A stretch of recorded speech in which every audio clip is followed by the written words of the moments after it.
Good evening and welcome to another edition of Jay's Retro Toys and Games. Season 2 is still upon us here, and we're up to episode 49 on this March 1st, 2023. Hope you had a great February with us. We're going to look forward to some great toys and games in March, starting with a toy tonight that's been around for a long time. In fact, so long that it started in 1960. Well, what is it? It's a mechanical drawing toy invented by André Cassagens of France and subsequently manufactured by the Ohio Art Company. Now owned by Spin Master of Toronto, Ontario, Canada. Has a thick, flat gray screen and a red plastic frame. Oh, yes. And there are 2 white knobs on the front of the frame in the lower corners. Getting warmer. Twisting the knobs moves a stylus that displaces aluminum powder on the back of the screen, leaving a solid line. The knobs create linographic images. The left control moves the stylus horizontally, and the right one moves it vertically. Near the peak of the baby boom on July 12th of 1960, this toy was introduced for $2.99. It's the equivalent of $27 about 2 years ago, and it went on to sell 600,000 units. And in 1998, it was inducted into the National Toy Hall of Fame at the Strong in Rochester, New York. In 2003, the Toy Industry Associated named this toy one of the most 100 memorable toys of the 20th century, and has since sold over 100 million units worldwide. Tonight on our program, looking at the ETCH right here on Jay's Retro Toys and Games.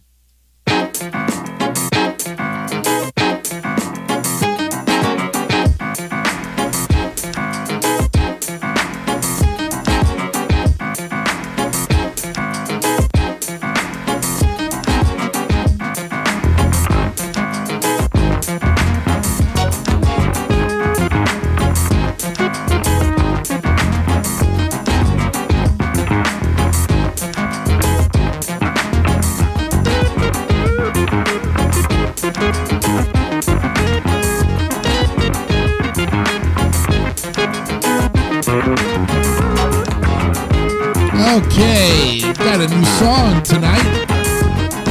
Richard Stuff by Otis McDonald. He's going to provide the introduction in, and I hope you enjoy this song, as it will be the new theme song for our rest of our show on episode 49 here tonight. Okay, hope you had a great 2 weeks ago. And before that, we had our last program of Army Men, and I must say, Army Men really just went off the deep end. It went viral. That's right. Almost right now, it has 4. Let me see. I'll give you the running totals real quick here. Has 459 views right now. And this was published on February 15th of 2023. That was almost 2 weeks ago. Yep.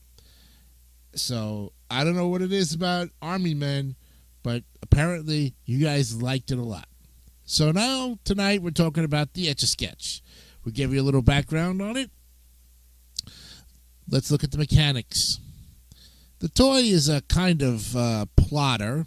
The inside surface of the glass screen is coated with aluminum powder, which is then scraped off by a movable stylus, leaving a dark line on the light gray screen. Now, the stylus is controlled by 2 large knobs, one of which moves it vertically and the other horizontally, turning both knobs simultaneously, making diagonal lines. To erase the picture, the user turns the toy upside down and shakes it. Doing this causes polystyrene beads to smooth out and recoat the inside surface of the screen with aluminum powder. The black line merely exposes the darkness inside the toy. Scraping out large black areas allows enough light through to expose parts of the interior.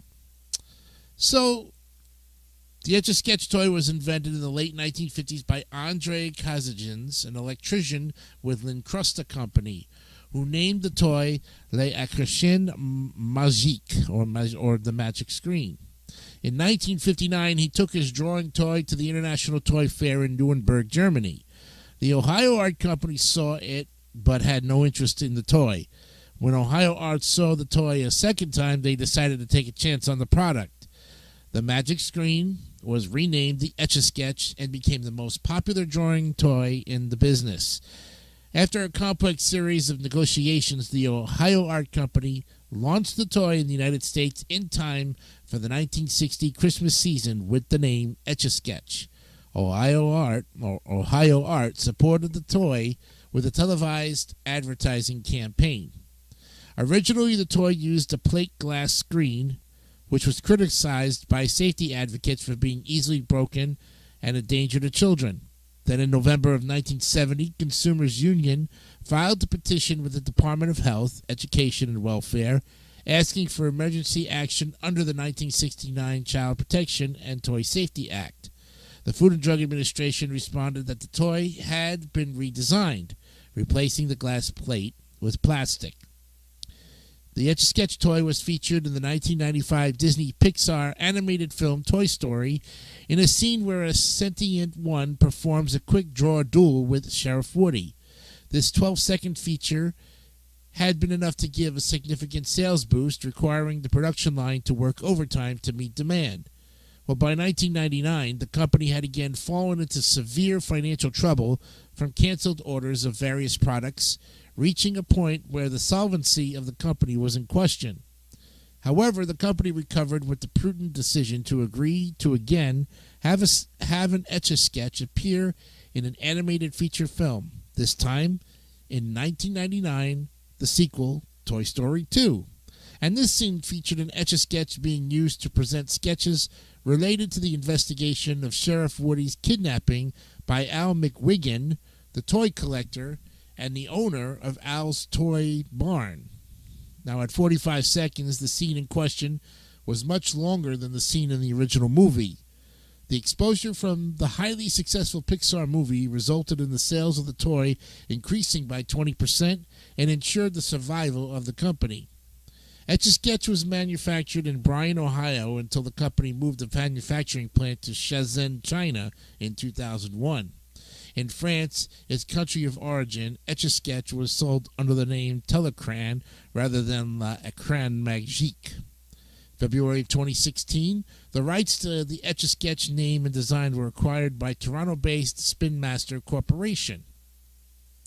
You also have the Etch-a-Sketch Animator, known as simply the Animator. It debuted in '86 and featured a 40 by 30 dot matrix display and used two knobs for drawing.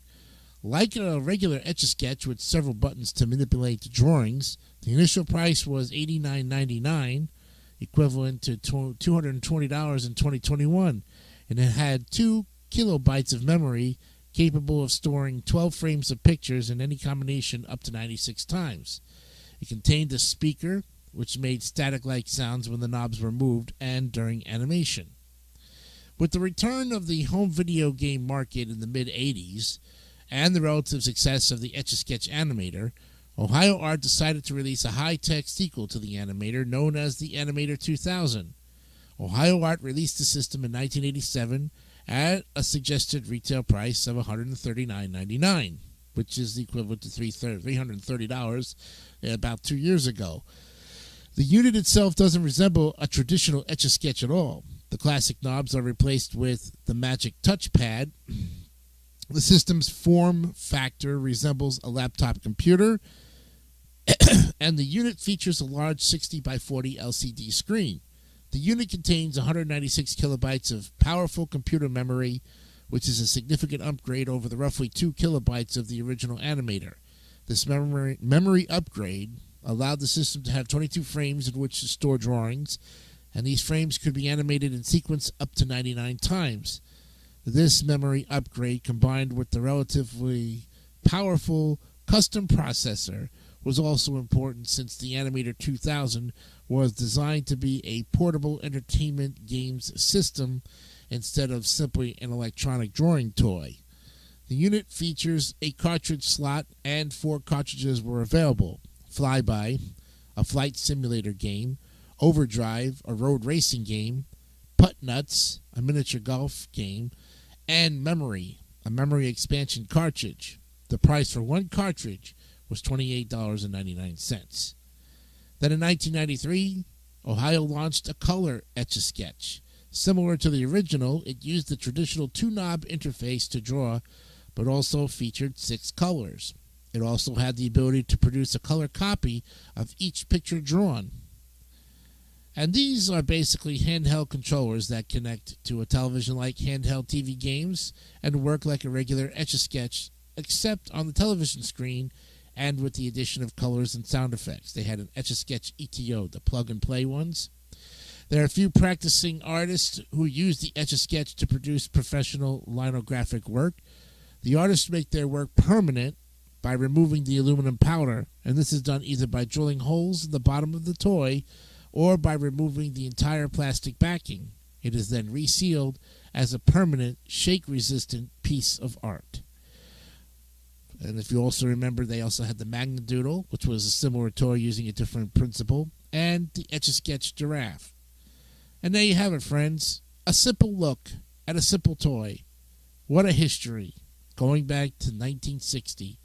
Still present to this day, the Etch-a-Sketch will forever be one of the toys that everybody talks about. Well, on Friday, we're going to be looking at a game. And a game that has an interesting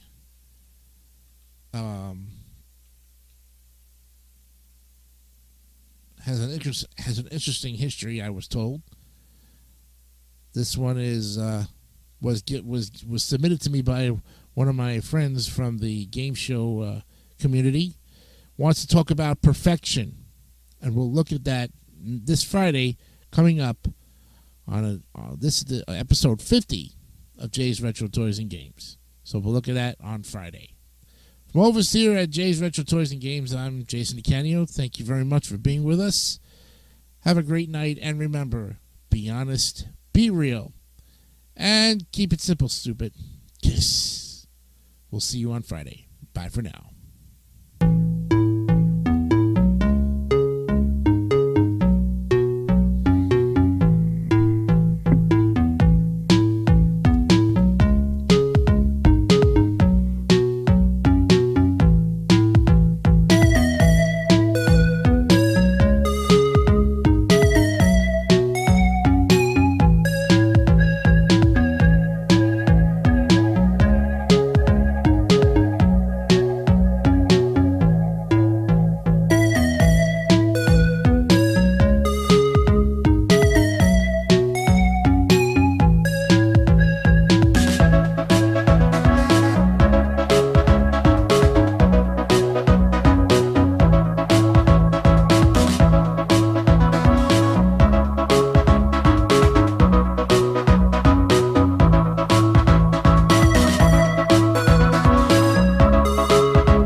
Don't